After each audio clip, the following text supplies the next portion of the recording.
próximo programa es para todos. No contiene escenas de sexo o violencia.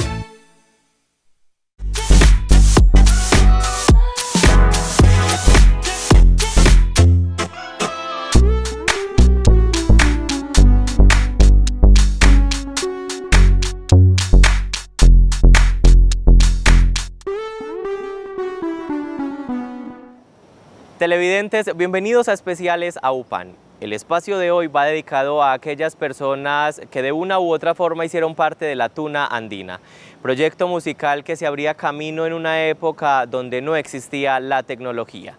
Nos referimos al año 1973, época donde un grupo de personas comprometidas le dieron vida a este importante proyecto musical que recorría las calles de Andes con talento y alegría.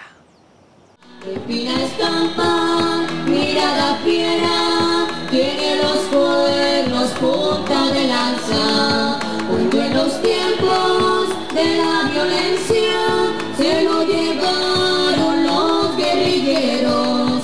Con tiro pico, cruzos enteros, llegando al Pato y a Guayabero. Al retornito bravo que tienes alma de acero. Llevas en la mirada, ojo de torito fiero, y guardas en el hocico el aroma del poleo. Al retorito bravo que tienes alma de acero, y llevas en la mirada, ojo de torito fiero, y guardas en el hocico el aroma del poleo. Bueno, en el año 1973 en el Liceo Juan de Dios Uribe, la idea nace del profesor Luis Ángel Úsuga, quien era profesor allí del área español, y nos reunimos con Luis Ángel, varios profesores y alumnos, entre ellos Óscar Lopera, Mario Incapié, Luis Fernando Velázquez, y algunos estudiantes como Gildardo Restrepo, y otro número de estudiantes que empezamos a trabajar la idea de la tuna. Poco a poco se fue configurando como un grupo de impacto de un trabajo cultural muy importante, donde empezamos a crear una llamémoslo una devoción por ese tipo de música, pero era una tuna no española, no con música española solamente, sino que interpretábamos todo tipo de música, la música colombiana, la música tropical. La Tuna Andina fue como un punto de partida para dar pie a mucha parte cultural y también a ir engrandeciendo esa misma parte, porque apareció la Tuna Andina, luego después de la Tuna Andina que los grupos de danzas, que las obras de teatro, o sea, eso se iba como sacando hojitas por un lado y por el otro, como un arbolito, cosas muy lindas recuerdo yo de la Tuna Andina. Cuando ya era estudiante del Juan de Dios, yo escuchaba un rumor por allá de una tuna y yo no entendía que era la famosa tuna. Cuando ya me dijeron que era una agrupación musical, que tocaban guitarras, que cantaban y que bailaban y que se vestían con unas capas, así la curiosidad mía. Ya después me invitaron, cuando supieron que yo tocaba algo de guitarra, me invitaron a ser parte del grupo y me ingresé como guitarra acompañante. Obviamente con la timidez que siempre me ha caracterizado, pero fui cogiendo como la salecita y el amor al grupo y fui cogiendo como el estilo de toque de las melodías que ellos interpretaban. Y la tuna se inicia a partir de varias personas que tocan el instrumento y de otras que tienen una voz muy fina y tienen un alto, un bajo, conocen un poquito sobre música, sobre qué es la voz gruesa y qué es la voz delgada. Entonces eso se hacía una cantidad de entonaciones hermosas. De entre ellos recuerdo a Albeiro Montoya, a Julio Flores, al difunto Calor Mario Carvajal, que cantaba hermoso, a Edgar Carvajal, que también cantaba y tenía una voz muy bonita y muy potente. De los hombres, pues, que recuerdo, a este Nicolás Colorado, también tenían una voz hermosa y tocaban un instrumental, pues, sin tacha. Bueno, yo llegué con muy pocos conocimientos, porque los estilos de música que se manejaban en la tuna eran más exigentes a lo que se maneja en el campo. Las melodías del campo son generalmente más sencillas, no son tan trabajadas, no son tan elaboradas, y me tocó aprender mucho. Obvio, en la tuna todo el mundo aprendía, todo el mundo. En ese entonces las escuelas de música no eran como tan frecuentes en los municipios, entonces tocaba que el que más sabía le enseñara al que menos sabía, y así estuvimos aprendiendo. En los descansos en el colegio, en los descansos muchas veces la gente llevaba su guitarra y en los descansos todo el mundo cantando las cosas de la tuna, ensayando. Y era una manera de reforzar el aprendizaje, y obviamente los que eran directores en esa época, don Luis Ángel Lúsuga, don Oscar Lopera, que eran los que manejaban en esa época, eran de hecho muy exigentes con la parte de ejecución de los instrumentos, y le exigían a los instrumentistas que debían ensayar y debían aprender las canciones bien aprendidas para poder salir a un evento, y era lo más natural y lo más conveniente para la imagen del grupo como tal.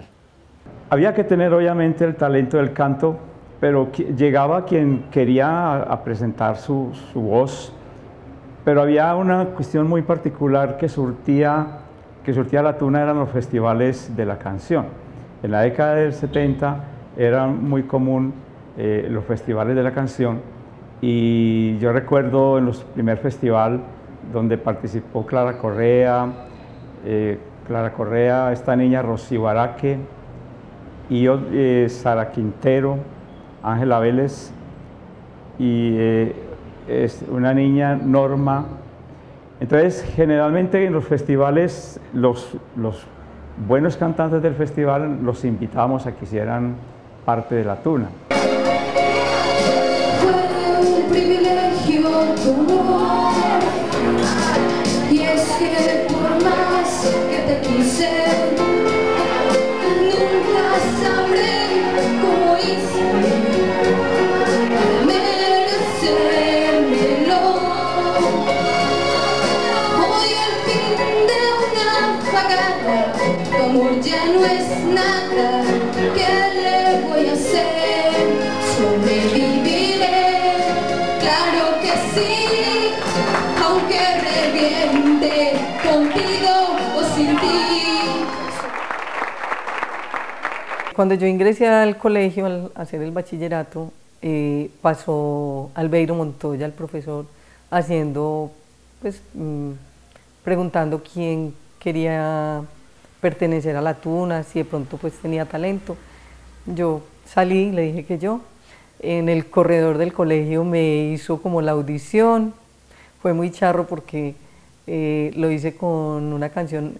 Yo también tuve 20 años y la canción decía "y un corazón vagabundo". Yo le dije "un corazón vagabundo", él siguió haciéndome, oyendo, escuchándome, muerto de la risa, me dijo "listo, quedó". Corre el tiempo, y la tuna se va agrandando, y en toda parte a donde nosotros llegábamos nos hacían que reverencia, era como un respeto, pues, y había gente inclusive que hacían las filas, hacían filas para entrar a una presentación de la tuna. Eso no concurría una, dos, tres personas, eso el municipio se daba cuenta, y eso jóvenes, niños, adultos, porque era como una novedad.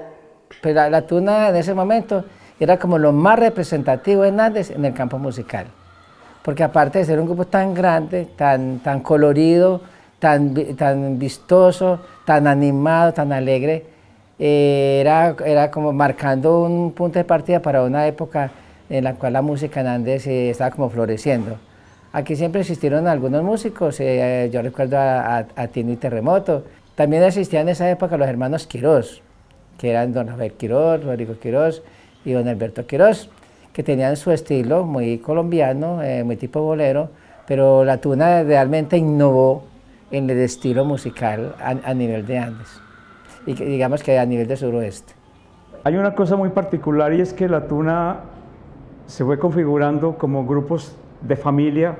Varios miembros de las familias integraban, había mencionado la familia Muñoz, la familia Blandón, los hermanos Flores, luego la familia Correa, 4 hermanas Correa, Olga Sofía, Viviana, Cruz,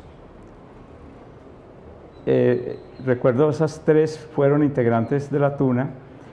Igualmente Clara Correa y una de sus hermanas. Hay una familia, dos familias donde su mamá y sus hijas también fueron integrantes, como el caso de doña Nelly Vélez y sus hijas Carolina y Juliana, doña Induara y sus hijas Albani y Melfi. Cuando entré a la Tuna Andina, ya mis dos hijas estaban en la Tuna. Igualmente fue como en el 88, 90, como en los años más o menos 90, porque ya ellas estaban adolescentes y luego ya don Nelson me hizo invitación. Las niñas me decían, mami, entre a la Tuna que es muy bueno y vamos a ir a tal parte. Ma, y usted que también entiende cantar. Entonces me iniciaron, entré y me gustó bastante estar en la Tuna Andina, que era un acto cultural muy bonito que hubo en Andes. Yo llego a la Tuna Andina porque mi hermano Nicolás estaba pues en el grupo y a mí desde muy pequeñita pues me gustaba cantar. Entonces pues yo pedí el permiso y él le dice a mi mamá que sí, que me deje ingresar. Yo tenía por como los 12 añitos más o menos. Pues siempre le da un poquito de susto porque es verdad, era la única niña, todos eran ya grandes, no había muchas mujeres, eran más que todo hombres. Entonces siempre era uno como por allá como más bien así como relegadito. Ya se fue cogiendo confianza y ya empezamos en forma. Entre el grupo habían varios talentos solistas, estaba Mercedes Colorado la Negra, Sara Restrepo y ellas eran solistas. Y yo hacía dúo con la Negra, yo casi siempre hice el dúo con ellos. Nelson Arango era el principal talento de los hombres, la voz de Nelson era hermosa. Morena preciosa.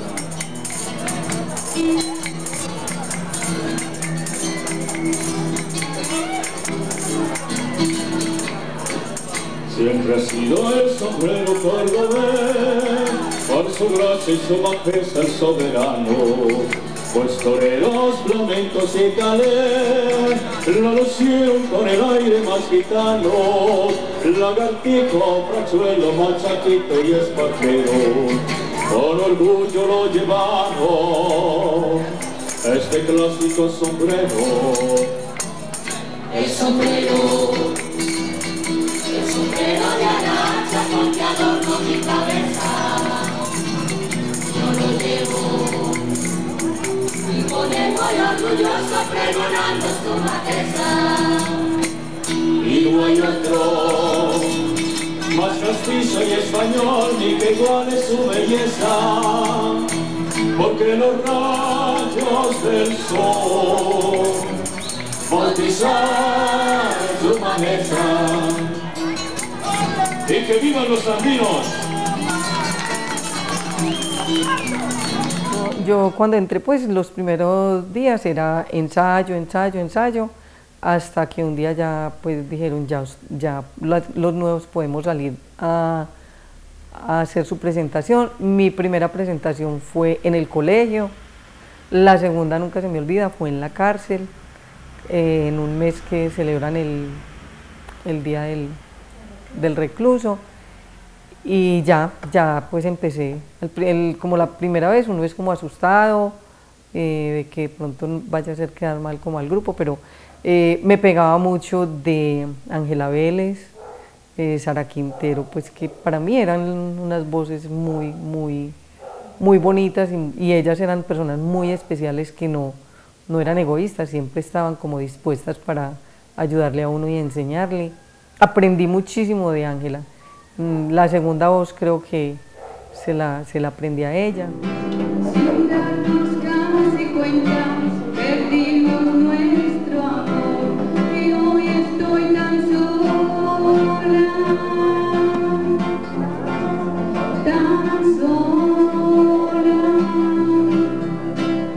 y para olvidarme, cumpliendo mi destino, inventando caminos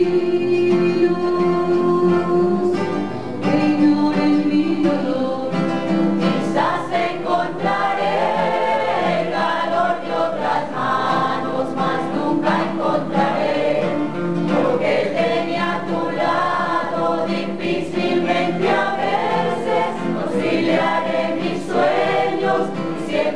despertar, que debe dormir de nuevo, sonreír a la gente, gritaré te quiero, llenarás mi vacío, mi risa y tu silencio, porque sencillamente ahora aún te quiero. Nosotros estábamos en todos los eventos culturales que se programaban aquí en el municipio, en el parque. AUPAN nos grabó muchas veces, ojalá pudiéramos desempolvar algunos videos en el María Auxiliadora, el Juan de Dios Uribe. De todas partes nos invitaban, pero también tuvimos intervenciones a nivel departamental y nacional. Teleantioquia tenía un programa que se llamaba algo así como Mi Pueblo, o Vamos a Mi Pueblo, algo así parecido, o Venga a Mi Pueblo, y en el Cerro Nutibara tuvimos una participación muy importante, en el municipio de Pácora, en Caldas, en Santa Rosa de Cabal, y en Salgar, Urrao, bueno, Jardín, Betania, bueno, buena parte de los municipios del suroeste y algunos de otros departamentos nosotros estuvimos con mucho éxito y mucha acogida de parte del público que asistía. Este profe ya se la metió toda, inclusive él era tiempo completo, él era toderito, él inclusive iba, almorzaba a la casa y a las 3, 2 de la tarde se tenía medio tiempo de descanso, él no tenía descanso, era siempre muy pendiente de ese grupo, y muchos le seguíamos porque nos gustaba demasiado. Las canciones de madre, que fueron una de los impactos grandes en Andes, era el día de la madre, porque dábamos 15, 18 serenatas por noche, lo que era el sábado y el domingo de celebración. Entonces queda en el recuerdo de muchas madres andinas que seguramente me están escuchando, que fueron homenajeadas por sus hijos con las canciones de La Tuna. Una experiencia muy linda que tuve en La Tuna fue de solista, cantando madres en el parque, porque Nelson le gustó esta segunda voz que yo les hacía, y un día dijo, doña Elduara va a salir al parque domingo, Día de las Madres. Y me acuerdo muy bien, en tarima, yo asustada, porque era la primera vez que me enfrentaba a un micrófono, y en el medio de mi hija, con ella. Soy privilegiada, yo puedo manejar las dos voces, yo hago primera voz y segunda voz. Y en los inicios empecé haciendo segunda voz. Le hacía la segunda voz a Ángela Vélez, a Sara Quintero.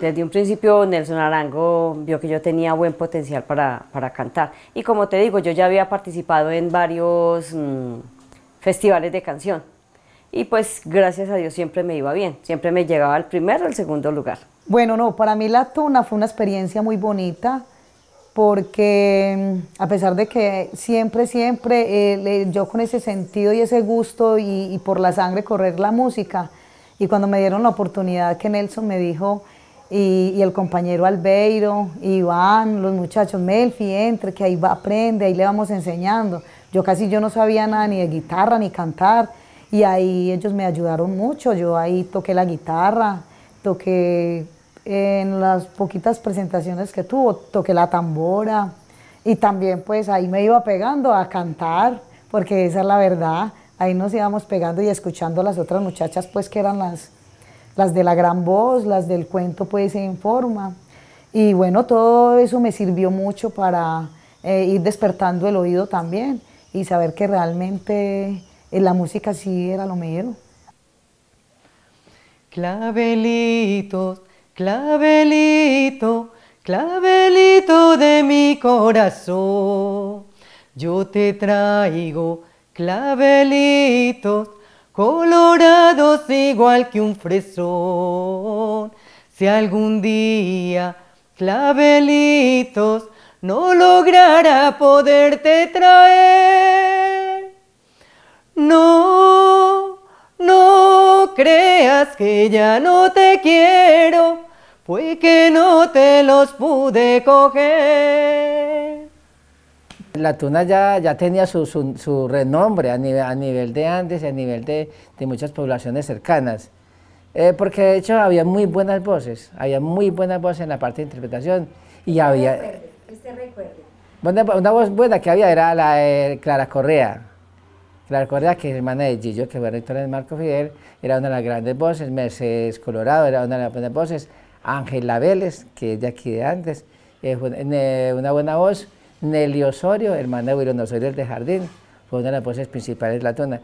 De los hombres está creo que la de Don Oscar. Nelson también cantaba muy bien, eso generalmente hacía la primera voz y el resto de la tuna hacía todos los arreglos.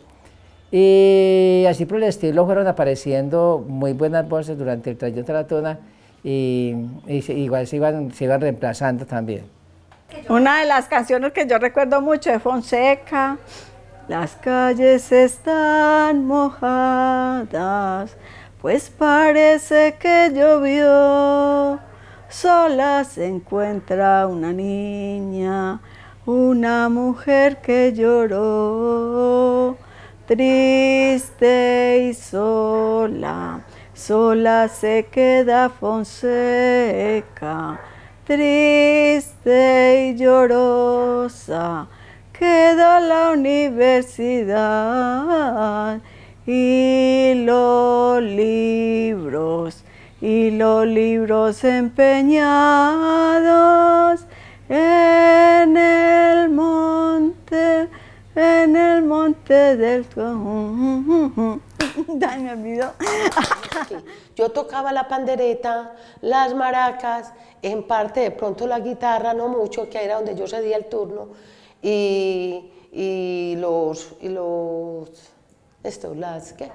las castañuelas. Y también hacía la voz de tenor bajo. Unos y otros entonces yo hacía la voz baja y otros hacían la voz alta, y eso se veía espectacular porque a veces no se formaba una sola voz, se formaban las tres voces, la que va igual, la alta y la baja.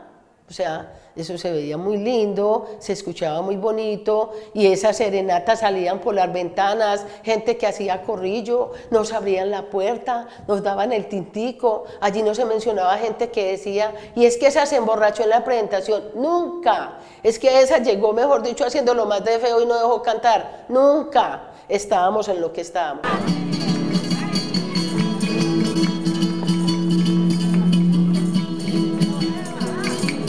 A bailar, por ser amiga de diversiones, porque fue alegre su juventud. En copla se vio la Dolores, la flor de Calatayud. Una coplilla recorre España, pregón de infamia de una mujer, y el buen nombre de aquella maña yo tengo que defender. La Dolores de la copla, me dijo un día mi padre, fue alegre, pero fue buena, fue mi mujer, fue tu madre.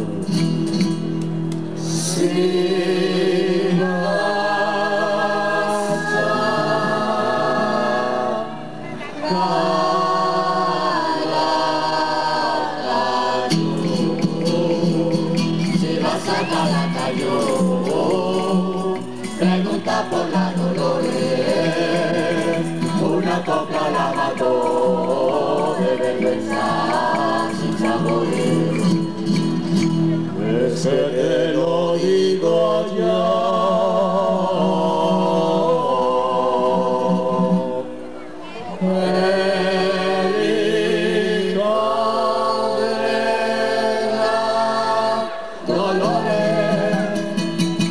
Y ahora la pata que me estás pisando el tallo. Pues yo con Nelson siento mucha gratitud, no tengo con qué pagarle. Yo me sentí satisfecha y desde que yo entré a la tuna, que Nelson me sacó de toda esta timidez, a mí ya no me da miedo de nada. La experiencia más grande que yo he vivido en Andes es haber sido cofundador de la tuna y haber estado durante 25 años, 22 años de ellos como director, porque se volvió en una cotidiana preocupación, en una devoción permanente por la tuna, por la música, y para mí la tuna es una magia que rodea mi memoria, mis recuerdos, y que aprendí mucho, y hoy todavía pues la añoramos, y uno se siente muy satisfecho cuando la gente en la calle nos dice: uy, el tiempo de la tuna, qué belleza de tuna, cómo cantaban de bien, por qué se acabó, por qué no la vuelven a hacer. Entonces la gente recuerda con cariño esta agrupación. Y lo bonito de esto era que no era como por dar la serenata, no, o porque nos dieran plata, no, sino por impartir ese conocimiento, impartir esa forma de integrarnos y de querernos, porque ya éramos una familia. Allá no se veía el irrespeto, allá no se veía de la poca responsabilidad, allá para donde iba uno íbamos todos. Yo me encontré cosas muy nuevas. En el campo se tocaba la música parrandera campesina, la música parrandera de diciembre, la música guasquita, la rancherita, la música muy guasca, muy de campo, y me encuentro allá con los pasodobles, me encuentro con ritmos de cumbia, me encuentro con ritmos de porros, me encuentro con valses que yo pues eran como cosas más o menos novedosas para mí, y sobre todo la agrupación tan grande, porque en mi casa tocábamos o 2 o tocábamos 3 o máximo 4, pero encontrarme un grupo como de 15, 20 o 25 o más, para mí era toda una novedad. Yo cuando entré tocando primero el triángulo. Y a mí me encantaba la pandereta, pero la pandereta, quien lo ve, es complicada de manejar, es complicada y usted tiene que aprender a rasgar el dedo en ella para poder que ella suene bien. Me puse las pilas y la aprendí a tocar. Cuando ya entraron las castañuelas para la música española, yo también tocaba las castañuelas.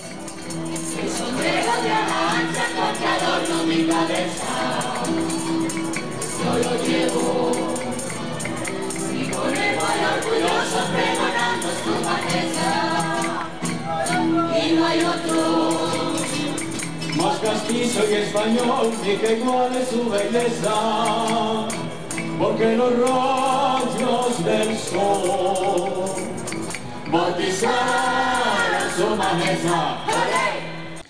Bueno, en la parte rítmica, las tunas como tal no tienen límites en cuanto a las formas de ejecución instrumental o vocal. Generalmente las tunas se acomodan a los folclores de cada región, de cada pueblo, inclusive de cada país. Las tunas como tal fueron originarias en España, por allá en el siglo VII, por allá años muy atrás. Básicamente tocaba mucho los pasodobles, que es muy español, se tocaba mucho el vals, que es de origen muy europeo, pero también en Colombia ahí tenemos la cumbia y tenemos los porros. Y las tunas en nuestra región cogían toda esa amalgama de ritmos para hacer sus interpretaciones y para hacer sus presentaciones. Por ejemplo, un ritmo de vals era como más o menos esto. Esto es un vals muy sencillo, que es como un toque muy europeo. Si vamos a hablar como de un tipo cumbia, sería más o menos esto.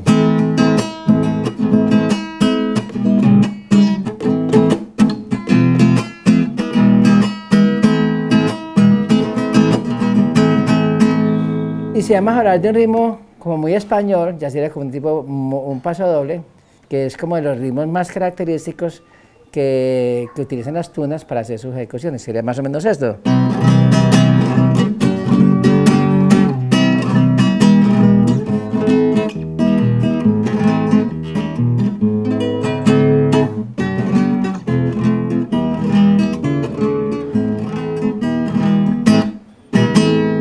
Eso es un paso doble.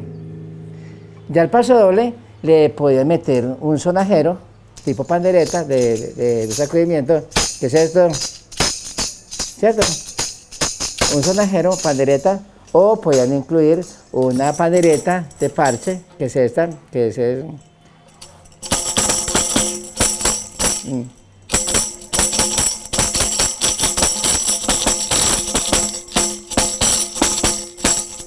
Estos de los instrumentos que más alegría le daban a la tuna, más vistosidad. Hay obviamente panderetistas muy profesionales que tienen sus estilos, sus toques y le dan como una alegría y dinamismo a todo lo que son las interpretaciones. Yo me sentía feliz porque yo pensaba, ay, gracias Dios, que me dio un esposo que no fue cismático, no dejarlo salir a uno. Entonces yo me prevenía y le decía a las niñas, hijas, díganle al papá que ustedes van a ir conmigo.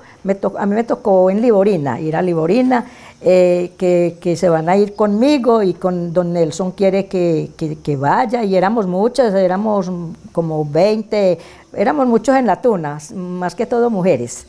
Y entonces ya él dijo, no, si a ella le gusta, váyase que yo me quedo. Siempre, perdón, hago un paréntesis, siempre el papá nos apoyó mucho, y lo que somos mucho. Lo agradecemos a los dos, porque papá tuvo esa confianza en nosotros de permitirnos salir y hacer realmente lo que corría por la sangre, lo que nos gustaba, y hoy por hoy pues esa es la muestra.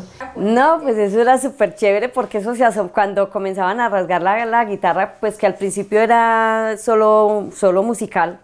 Pues claro, la gente vimos al día, ay, la tuna andina, una serenata de la tuna andina. Las quinceañeras también, era mucha quinceañera la que le llevábamos serenata. Teníamos mucho repertorio, teníamos la piragua, teníamos la playa blanca, teníamos Despierta Niña Despierta, teníamos las mañanitas, muchas. La que más recuerdo era porque nosotros dábamos muchas serenaticas a los 15. Cuando habían 15, íbamos y le llevábamos la serenata a la niña, ella muy tierna, muy linda, muy educada, muy culta, escuchaba primero la entonación con que despertábamos en la salida, en la calle, y luego ya entrábamos. Antes de entrar, entonábamos la siguiente canción, esta que dice así. Pero me van a perdonar porque no tengo instrumental, no tengo nada, pero bueno, ahí, y ya no canto como cantaba primero, ¿cierto? Pero bueno, algo se le queda a uno. Que iniciaba, despierta niña, despierta, despierta si estás dormida, y oye los cantos que entonan para ti la tuna andina. Sal niña al balcón y oirás nuestras canciones que salen del fondo del alma y alegra los corazones. Debajo de tu ventana hay un lindo admirador, lindo admirador, lindo admirador, que separa la luna, que suspira por tu amor. A la orilla del mar,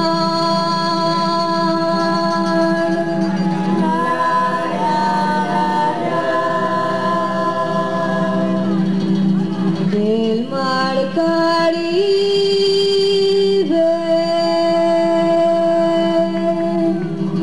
del mar Caribe.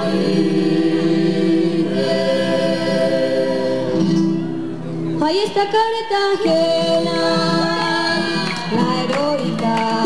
Ahí está Cartagena, la heroica, enmarcada en murallas y tambores, como símbolo histórico de América, como símbolo histórico de América. Cartagena, tus playas y murallas son reliquia de historia colonial, y en tu lado la India Catalina escribió la leyenda del amor, ay del amor. Cartagena de Indias, Cartagena del mar, Cartagena, tesoro de leyendas, Cartagena, reliquia colonial. Cartagena de Indias, Cartagena del mar. Cartagena, tesoro de leyendas, Cartagena, comedia Venezuela. Y es que la tuna se constituyó como el lanzamiento de algunos artistas que en la actualidad viven de la música, trabajan en la música y nacieron a partir de su experiencia en la tuna. Un caso es Sara Restrepo, otro caso son los hermanos Gutiérrez, Carlos Mario Gutiérrez y otro de sus hermanos que estuvieron en la tuna. Ellos afortunadamente en ese colectivo musical aprendieron, le aportaron sus lindas voces y hoy día son artistas consagrados tanto a nivel nacional como internacional. Has perdido mi amor para siempre, te lo juro por Dios de los cielos, no podrás arrancar de mi mente este infierno que traigo de celos, mientras viva no vuelvo a quererte. Hoy te toca dormir en el suelo. Definitivamente mis inicios en la música se los debo a la Tuna Andina. Fue la mejor escuela que pude tener, aparte de haber compartido con personas maravillosas como fueron todos sus integrantes. De todos aprendí muchísimo. Pero la verdad es que siempre fueron momentos muy alegres, porque el que estaba en la tuna era porque realmente le gustaba. Y no solamente le gustaba, amaba la tuna, porque la gente de los tunos eran gente muy aficionada, tanto a la tuna como tal, y a la música como a lo que sí, ellos representaban. Es que salir con un sombrero bien bonito, con una capa con un rojo y con negro, con un montón de cintas, salir bien elegantes a un escenario, a la gente lo llenaba como de alegría y de hecho de responsabilidad frente a lo que tenía que hacer frente al público. En cada momento, en cada lugar donde estuviéramos, nosotros nos iban colocando una cintica de diferentes colores. Esas cintas nos iban contando a nosotros todas las presentaciones artísticas que hacíamos, serenatas que llevábamos. Siempre que me estaba organizando yo era súper contenta y yo decía, ¿de qué color irá a ser la cinta que nos van a colocar hoy? Nosotros tuvimos dos capas, una de color azul y rojo y otra de color naranja. La capa estaba llena de cintas que eran el recordatorio de cada una de las presentaciones. Era obligación a cualquier entidad que nos invitara a una presentación donarnos una capa. Entonces se iban pegando cada vez que...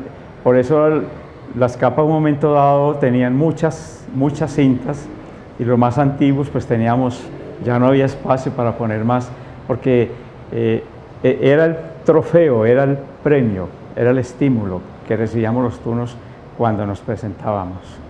La de Nelson, la de Albeiro y la mía, sobre todo, eran las que más cintas tenía. Las capas de nosotros tenían cintas desde acá, desde el principio del botón, y era una encima de otra. Tengo una anécdota muy chévere que vino la rectora, la directora mundial de las hermanas salesianas, una italiana, y nosotros fuimos a darle una serenata.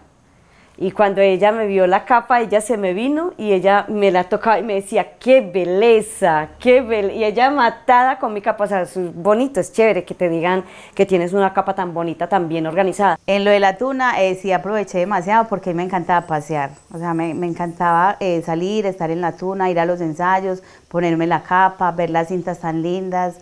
De hecho, creo que estuvimos en el municipio de Liborina, estuvimos pasando muy rico. Con lo de la música, sí, también. De pronto la voz no me ayudó mucho, pero por ejemplo, con lo de la música, estuvimos en la banda de música y ahí pude tocar varios instrumentos como la flauta traversa, el saxofón. De hecho, venimos como de una familia musical porque la abuela cantaba, tocaba su guitarra. Y la mamá que ella de todas maneras era el dueto de la abuela. Eso, entonces tenemos como la vena musical, pero a mí me quedó fuera de la vena musical más los viajes que la música.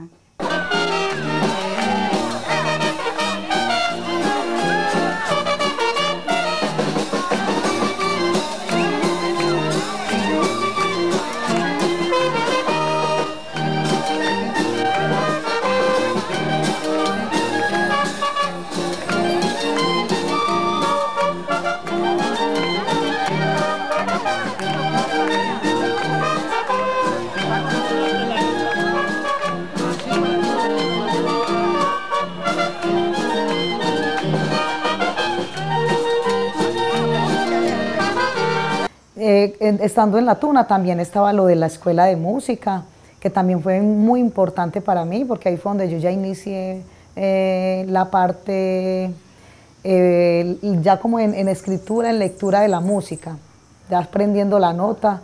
Y bueno, no, todo eso se juntó, porque eso yo íbamos a un ensayo de uno y pegábamos para el otro, entonces éramos muy felices, porque en ese entonces no había necesidad de, como hoy día, pues que el celular, que no sé qué, no. La felicidad de nosotros era decir, vamos para el ensayo, y arrancábamos para el ensayo. Era muy chévere cuando nos íbamos para los pueblos, porque pues ese era un escenario nuevo, un público nuevo, entonces los recibimientos que le hacían a uno eran espectaculares, la gente estaba pues al pendiente de las presentaciones de uno, y no era una presentación de un ratico, sino que nos tocaba quedarnos 2 o 3 días en presentaciones.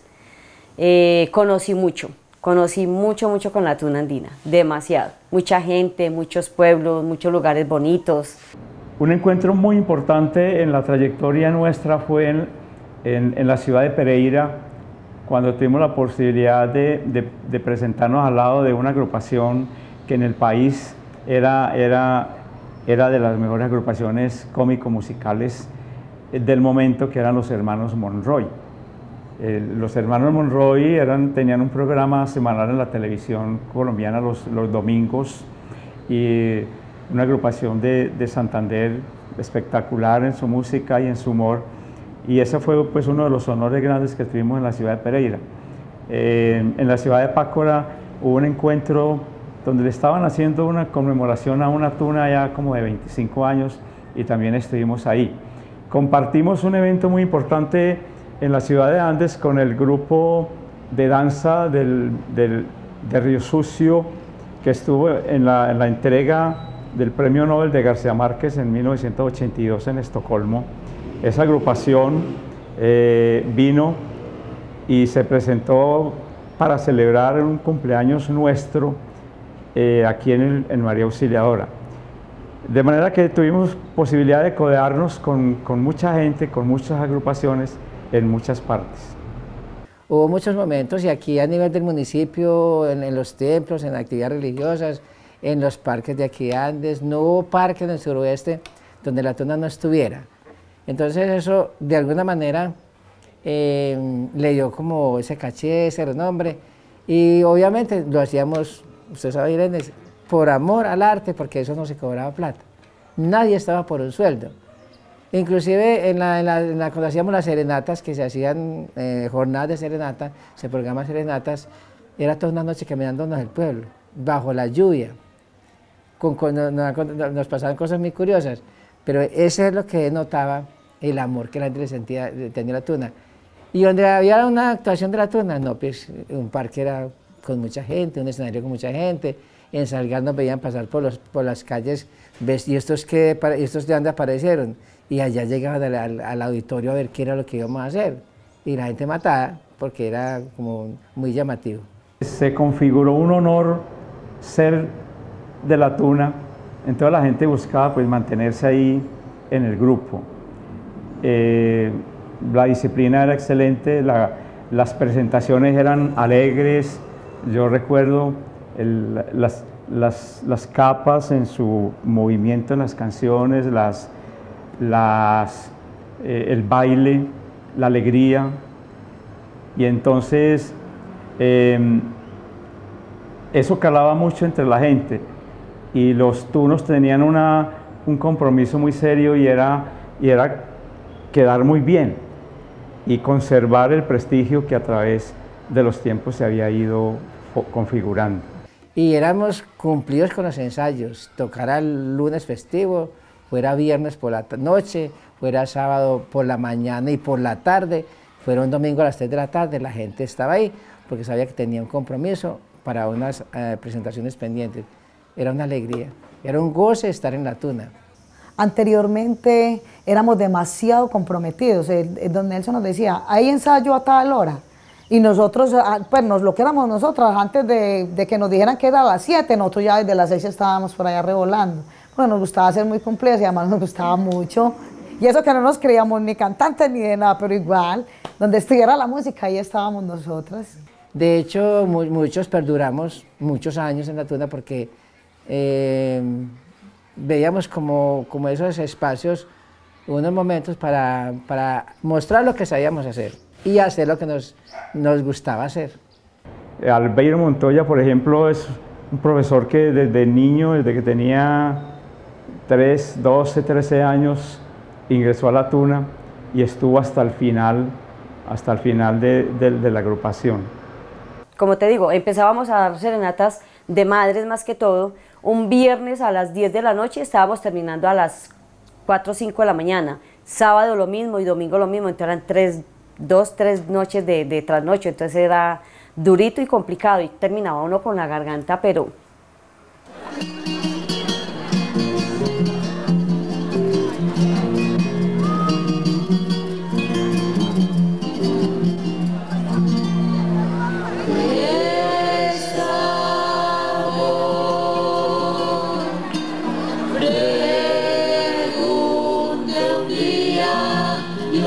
Que lo sabía, me dijo de angustia llena, amor, amor, amor es llorar de pena y sonreír de alegría.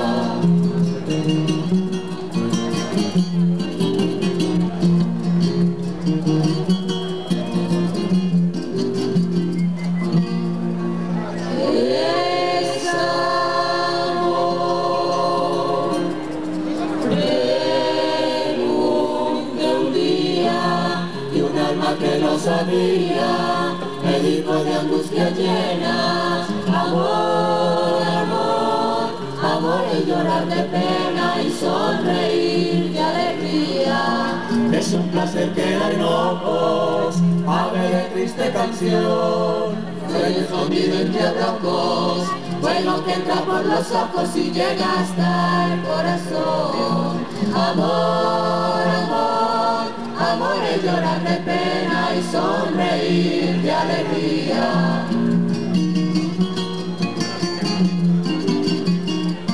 Estando un señor profesor, Martín Güez, que era uno de las bandolas, él me decía, Albeiro, aprende bandola, que yo me voy y vos quedás vos sos buen músico, tienes buen oído. Y si preciso, se fue Martín y me tocó a mí coger las bandolas. Entonces me tocó a mí aprender bandola.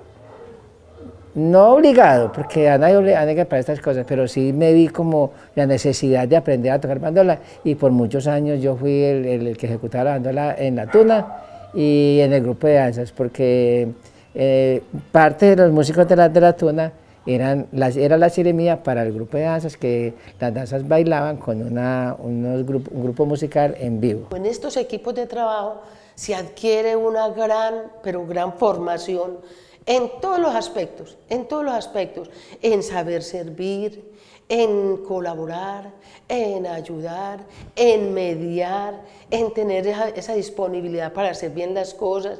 Éramos incansables porque era como tanta la afición que la gente no le dolía eso. Yo llegaba muchas veces a la casa a las 5 de la mañana, ahí sí cansado, mojado. No faltaba a veces para el frío un aguardientico, un roncito, porque entre otras cosas también muy curiosas es que cuando la Tuna salía a las rondas de serenatas, se pegaba mucha gente. Había hasta un alcalde que cuando había serenatas se pegaba a andar con nosotros. Mucha gente de oficinas de aquí del municipio, de los juzgados, compañeros maestros, mamás de los muchachos que estaban en la Tuna, acompañarlos. Pero era una recocha, era un goce, pero esa era la vida de la Tuna, esa era la vida de la Tuna. A mí no me dejaban salir, de mi casa no me dejaban salir de noche pues a las presentaciones. Y ellos en el mes de mayo nos regalaban una serenata a los que fueran a salir a dar serenatas, porque dábamos serenata toda la noche hasta 3, 4 de la mañana. Y a mí no me dejaban. Entonces bueno, me dijeron, le damos la serenata si sale. Y yo, bueno, yo salgo. Armé en mi cama, dejé el uniforme colgado en un cuarto y armé en mi cama las almohadas, la cobija, todo. Y dejé todo así como si yo estuviera ahí acostadita y me fui para la serenata y como a las 2 de la mañana tocó mi serenata en la casa. mi papá le decía a mi mamá que era yo la que estaba cantando afuera y mi mamá le dijo, ni riesgos, ella está acostada. Y se levantaron a ver la tuna y yo ahí cantando, pues eso. Desde ahí ya me dejaron salir todas las noches, mi mamá lloró, mi papá lloró por la serenata tan hermosa que le llevamos. Cosas muy curiosas, ¿verdad? Que una que recuerdo que alguien por aquí en San Pedro contrató una serenata como para una novia o alguien, y llegamos a la serenata y la casa estaba sola. Y vimos la serenata y el Pedro ladraba y allá en la casa no había nadie.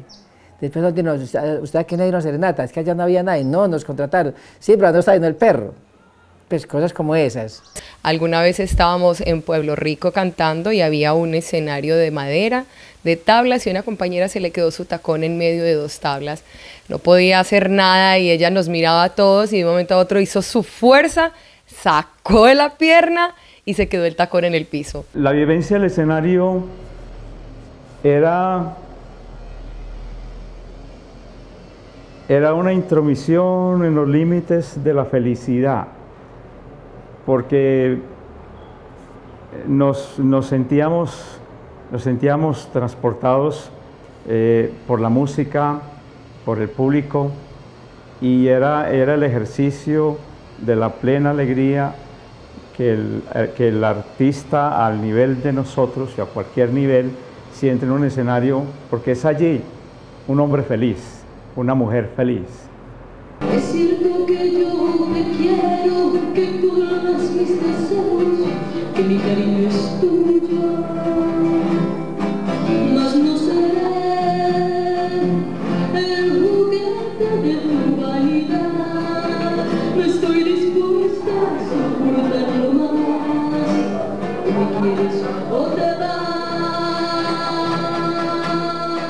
Basta ya, porque no me hablas con la verdad. Siento medida, mi amor no está. Bueno, mi mensaje especial para ellos es primero darles las gracias. No sé si nunca les di las gracias por todo lo compartido, por esa familia que formamos con todos los tunos. Y sobre todo gracias por todo lo que aprendí. Aprendí muchísimo de ellos. Todos los días que teníamos ensayos de la tuna, cada uno de ellos me daba una corrección que al principio para mí era un poquito difícil entenderla, pero luego entendí que esa era mi manera de crecer en la música. Gracias por todo lo compartido. Los quiero mucho. Siento una gran emoción, un orgullo, siento la nostalgia, pero una nostalgia que está encerrada en un sentimiento de agradecimiento, porque definitivamente la música estructura las personalidades. La música de la tuna escribió parte de mi historia personal y parece que no se hubiera terminado. Es un orgullo, porque hay un doble orgullo, primero pues por hacer la tuna, una agrupación que hicimos mucha gente, porque uno quisiera mencionar a tantos, pero uno siente que cumplió en esta tierra tan maravillosa como es Andes, esta tierra mágica, donde su gente y sus cerros, su naturaleza impregnaron mi vida de grandes emociones. Entonces, yo sigo manteniendo ese presente, así sea 48 años después, como parte importante de mi vida.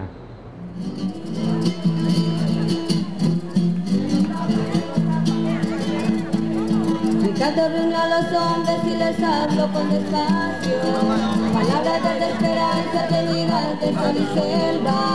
Les digo, la vida es nuestra, también es nuestra la tierra, y las palabras que traigo sin semillas también nuestras. Ay, ay, ay, ay. Son semillas también nuestras. Ay, ay, ay, ay. Son semillas también nuestras. Quiero manifestarles a todos los tunos, los que vienen en Andes, los que vienen en Medellín, en cualquier otra ciudad, en el extranjero, que que parte de este corazón ha sido alegrado por los años vividos al lado de ellos. La Tuna Andina se desintegró en 1998 debido a las múltiples ocupaciones laborales y familiares de sus integrantes principales. Los extunos nos contaron que planean programar una integración para reunirse y recordar anécdotas. Hasta aquí, especiales AUPAN. Nos vemos en una próxima oportunidad.